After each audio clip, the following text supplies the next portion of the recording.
Welcome to Coaching for Creatives with Kirsten. My name is Kirsti Call. I'm a therapist-trained life coach and a children's book author. Together, we'll get the drama out of our lives and onto the page. Let's get started. You are listening to episode 23, Increasing Creativity. I believe every person is creative.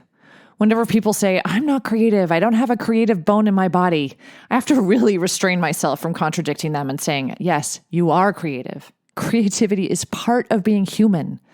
We all have an innate need to create. So yes, all people are creative, and if they think they aren't, they're just in denial, or they don't know how to recognize it. But if you feel like your creativity has lessened, you're not alone. This is where terms like writer's block or losing your muse come from. Water is a great metaphor for creativity. Sometimes we eke out a story and it just trickles so slowly like little drops of rain. Sometimes our creative juices flow swiftly like a rushing river. Sometimes ideas smash us with geyser-like force. And other times, it's as if a dam has stopped up our creativity and nothing we do will release the pressure. So, how do we increase our creativity, especially when our normally flowing river has become a dry mud puddle? Number 1, perhaps try rolling in the mud. No, really, doing something messy and with wild abandon, something you wouldn't normally do, frees your mind to think creatively and outside the box. This could be anything from skydiving or hot air ballooning to snorkeling or frog catching. Let go of focusing on the manuscript and its problems, and your subconscious will do your work for you. Number 2, jump into the waterfall.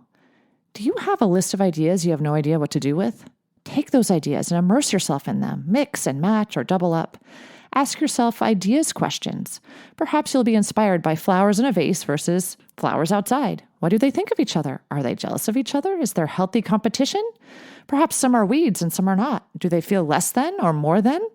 Is there something the flowers or weeds can learn from each other? Is there something humans can learn from the plants? Is there any kind of growth in the message or symbolism? Or is this just about flowers for the sake of flowers? I love flowers so much, but I have a very hard time keeping them alive. So perhaps my story is more about cultivating and nurturing ideas than it is about actual flowers. It could be both, perhaps. Number 3, swim with others. Sometimes all you need is to brainstorm with someone else's brain. That's how I came up with 3 of my books. Shout out to Corey Rosen-Schwartz. Mutilda's Bad Mood, Cold Turkey, and Smarty Ants wouldn't exist if I had not collaborated. The Picture Book Look podcast is a product of collaboration with the lovely Kim Chafee, my co-host extraordinaire. Consider who you might enjoy working with and brainstorm together. If nothing else, it's very fun to work with someone else, especially in the creative arts, which are sometimes so solitary.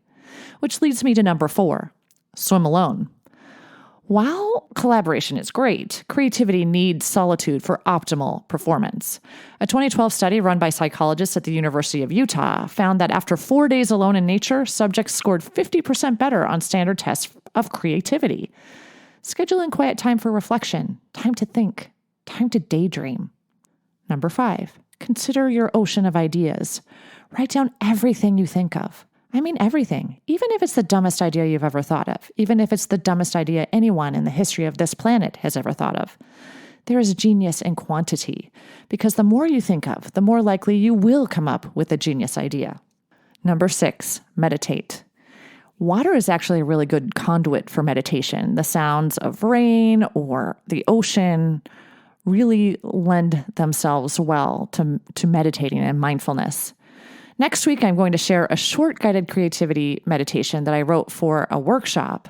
And if you're feeling stuck, try this specific meditation or try another guided meditation. Meditation has been proven to help with clarity, creativity, and allowing your brain to consider far-flung possibilities. And the last one, number 7, take care of yourself physically and emotionally.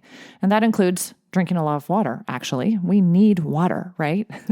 Studies show that creativity increases when we're happy. The opposite is also true. A bad mood increases analytical thought. So if you want your creativity to flow, take care of yourself. Make sure to exercise so you get those extra endorphins. Take time in nature. Eat healthy food. Give yourself ample time to rest and sleep. Spend time with loved ones. Take time to laugh.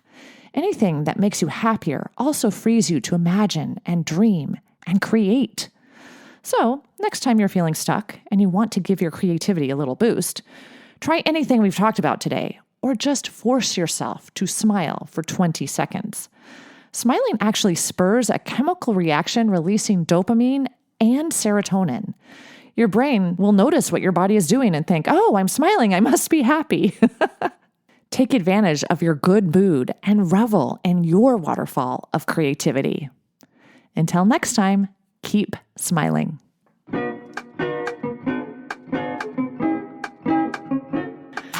If you like what you've heard, check out my Get Yourself Unstuck program. Go to KirstenCall.com. That's KirstineCall.com and schedule a free consultation today. Coaching for Creatives is produced by Kirsti Call. Music and audio engineering by James Call.